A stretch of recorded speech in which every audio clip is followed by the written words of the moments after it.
Nanite is a next-generation geometry engine that empowers artists to deliver their vision in a way not possible before in a game engine. Nanite allows direct import of cinematic quality assets that have micro-polygon level detail. This means that you can now target assets that can have even one triangle per pixel. In addition, Nanite supports very large object counts with automatic streaming to keep everything in budget. This statue was modeled in ZBrush and comes in at around 33 million triangles. This is then directly imported into the engine, with no authored LODs, and the full source data is available at runtime for rendering. You can get so much detail this way that normal maps are almost unnecessary. On this statue, they are only used for ultra-fine details like scratches on the shield. All the rest of the detail in the shield and armor, even the cut-in grid lines on the chest, are modeled geometry. Of course, many renderers could import this asset and render them slowly, but the true power of Nanite is in scale. The statue was placed around 500 times in this scene. That's over 16 billion source triangles before we even count the architecture, which is modeled at a similar detail level. All of this is running at frame rate on next-gen console. Now let's talk about object density. Nanite not only allows incredible fine detail, but allows an object count to truly fill a believable world. This is kind of a fun visualization that we have for Nanite, where on the left you can see the individual triangles in different colors, so you can really appreciate the polygonal detail. And on the right, we have individual objects colorized, so you can see the placement density of these finely detailed assets. In the city that we're flying through, there are about 500,000 objects streamed in at once, and we can handle a million easily. With Nanite, we can import assets with large amount of polygons. So we have decided to take advantage of it, and incorporate that into our style and visual language. We wanted the demo to have the same amount of polish and refinement everywhere, so the player could explore every corner and enjoy all the details. Let's use that statue for example. The idea was to push the modeling where the small shapes are actually changing the silhouette. That's something that could not be done with just a normal map. Notice how the ornaments are catching the lights and casting shadows. It helps to create a great sense of scale. This statue has 33 millions of polygons. The modeling started in 3ds Max and was refined in ZBrush, where we have added all the intricate details. The final version of the ZBrush model was imported straight into the engine. That means no baking of normal map from high-resolution asset to the low-resolution game asset. Also, we didn't have to author any LODs. Nanite is capable to handle the asset the exact way it was modeled, without any loss of quality. So without doing the retopology of the asset, baking normal maps, generating LODs, the artists don't waste any effort on the content creation side, and can spend their time making high-resolution assets. Editing UVs for such a complex model becomes a bigger task. That is something that you need to take into consideration as you are modeling the asset. A lot of our assets are so heavy that it becomes hard to edit them in regular DCC packages. That means we tend to split our asset into more pieces than we are used to in the video game industry. Our workflow is actually getting closer to the visual effect industry now. On the left side you can see our zebra sculpt, and on the right side this is the amount of geometry that will be imported straight into Unreal. Again, here is a close-up of the teeth, where you can see how much detail is being imported in the engine. Here is our painted version of the model in Unreal Engine. The only normal maps that we used are for the tiny scratches and the fine surface detail. Those are easier to edit and iterate in the textures. Unreal Engine supports virtual textures. We can now have texture resolution of 8K without overloading the GPU memory. The statue was separated into 8 pieces: head, torso, shield, etc. Each piece has a set of 3 textures: base color, metal and roughness, normal maps for the surface detail and scratches.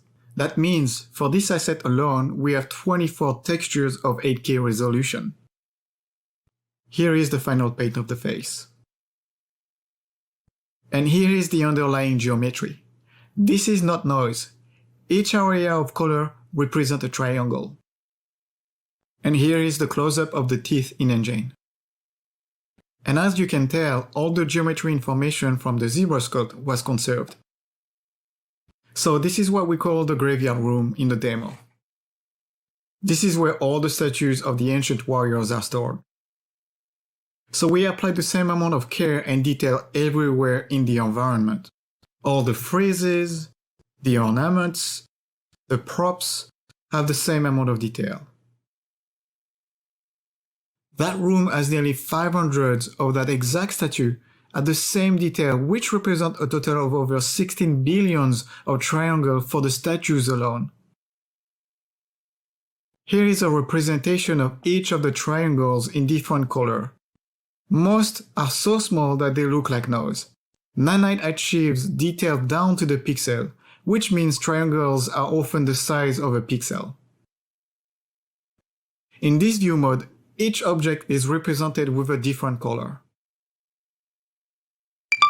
Nanite can support scenes with more than 1 million of objects. That means we don't have to merge assets together to reduce the amount of draw calls. That also means we don't have to generate hierarchical LODs. Everything in the scene is live and can be adjusted or moved at any time. For the cave section of the demo, we wanted to keep the same approach and have the same amount of detail. So the player could examine it anywhere in the environment and enjoy the same amount of realism. Here is another view of the cave and the corresponding polygon density.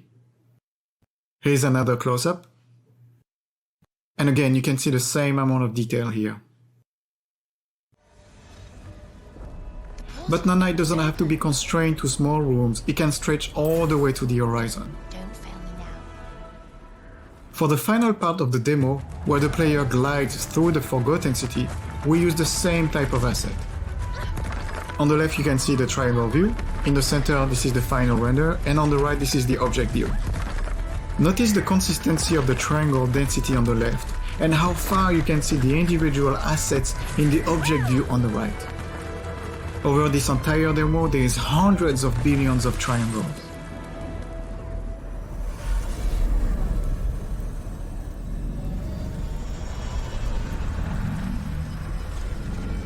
Time to see what's next.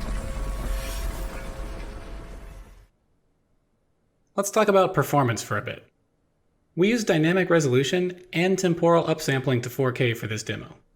The average frame hovers at around 1400p before upsample, and the entire nanite cost from rasterization to gbuffer output was about 4.5 milliseconds on GPU. On PS5 today, GPU time is well within budget for a 60Hz game. Nanite rendering is largely driven by the GPU, so CPU cost is quite small, and does not scale with the number of objects in the scene. How about memory though? Imagine if you needed in RAM as many vertices and triangles as all the normal map pixels you have in RAM. How much data would that be if it was stored how we typically store and load meshes? Even though we're streaming only what is needed, the amount of mesh data immediately visible is still massive compared to what we're used to. To keep this under control, Nanite streams mesh data based on the view and keeps it in RAM in a compressed format. The Nanite streaming pool for this demo is currently 768 megabytes, and we expect to reduce that further with improved compression techniques. In addition, compression for disk can be much more aggressive than the runtime compression, but a good rule of thumb that we gave the art team is 1 million triangles with a single UV channel is roughly the same size as a 4K normal map. With Nanite, you get a true next-generational leap in capabilities for rigid meshes. Billions of source triangles, rendering millions of visible triangles, with hundreds of thousands of object instances, all running on actual next-gen hardware. And to be clear, objects don't have to be completely static. Object movement is fully supported. In fact, the collapsing buildings near the end of the demo are built with Nanite. However, there are some things that we don't currently support. Translucent and masked materials, non-rigid deformation like skeletal animation or world position offset, and tessellation and displacement to amplify source geometry. We will be investigating ways to support these in the future though. Also as a quick note, Nanite rendering doesn't lend itself well to aggregates, or many tiny things that become a porous volume in the distance. Some examples are like grass, leaves, and hair. For now, these other geometry types can still be rendered at high quality with traditional Unreal Engine techniques. You can freely mix nanite and non-nanite objects in the scene.